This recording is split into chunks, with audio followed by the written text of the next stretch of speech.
नमस्कार, मी प्राध्यापक संजय पाटील, गंगानगर, सावदा।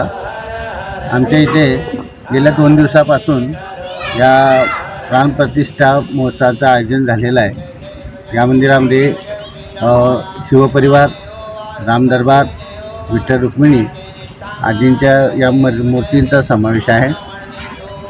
आपली मंदिरं आपल्याला माहीत आहे की संस्कृतीची रक्षक आहेत आणि या युगामध्ये युवकांमध्ये जे विविध व्यसन असतील किंवा तिथे समस्या असतील, आता सगळीच लोक युवकांसहित बालवृद्धांसहित मंदिरांमध्ये यायला लागली आहेत। तिथे आपण पाहिलं असेल की सुट्टीच्या दिवशी आता तीर्थक्षेत्रावर खूप मोठी गर्दी होते। या सगळ्यांना एक चांगलं व्यासपीठ इथे निर्माण व्हावं यासाठी आम्ही सुगंगानगरवासियांनी परिसरातील दानशूर व्यक्तींच्या सहकार्यातून आणि आमच्या सुगंगानगरमधील सर्व आबालवृद्ध, युवक, तरुण सर्वांच्या तन मन धनातून ही वास्तू आम्ही उभी केलेली आहे।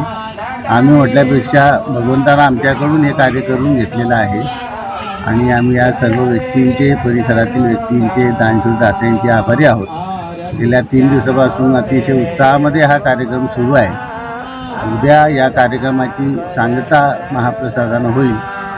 या कार्यक्रमाचा लाभ लोक घेत आहेत। उद्या अजून महाप्रसाद